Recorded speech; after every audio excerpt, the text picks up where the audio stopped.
Now, we earlier spoke to renowned war historian Tom Cooper, who delivered a scathing critique of Pakistan and its defence forces. Cooper stated that Pakistan's air defence systems were completely dismantled by the Indian strikes, raising serious concerns about the country's preparedness and military resilience. He further went on to question Pakistan's capability to protect its strategic nuclear installations. Listen to this. Firstly, there is obvious inability of Pakistani armed forces to protect its nuclear weapons facilities or nuclear facilities in general from Indian attacks.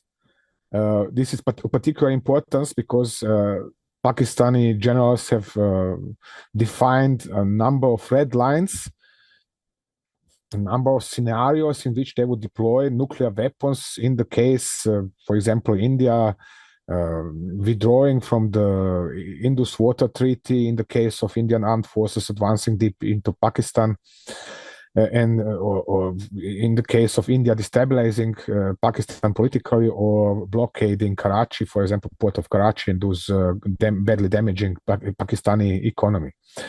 And then it turns out now that Pakistan is not sticking to its own red lines because India has crossed at least two of these and nothing happened. Indian armed forces have damaged the Pakistani armed forces so badly that these cannot protect their own nuclear facilities. Even more so that they cannot be sure that they might manage to pull out some of their stored nuclear warheads, bring them to their bases, install them on aircraft or on ballistic missiles. Indeed, India found itself in a position to strike absolutely with absolute safety selected targets inside Pakistan, no matter how far away from Indian border. And this meant that Pakistani armed forces were unable to protect the country even from such attacks. So the situation was threatening to become even ever more problematic for Pakistan. That is why they have requested ceasefire. India has not accepted a ceasefire, but said it is going to stop its operation. But it is constantly, since 10th of May, it's constantly carefully monitoring situation inside Pakistan, especially any kind of major movements at nuclear facility.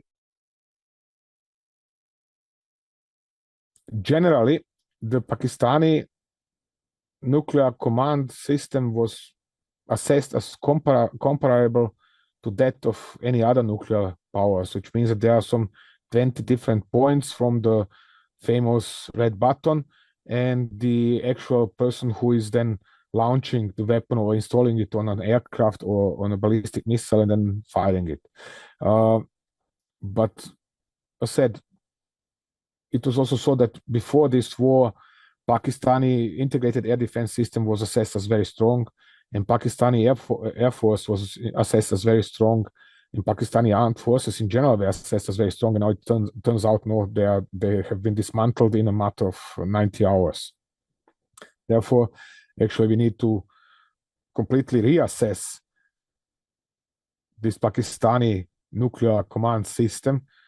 We have to check who is really in command at what level, and this is something that is probably going to busy me as well as even more other people over the next days and weeks, because we have to find out who is really in control of what and who has the final say over what.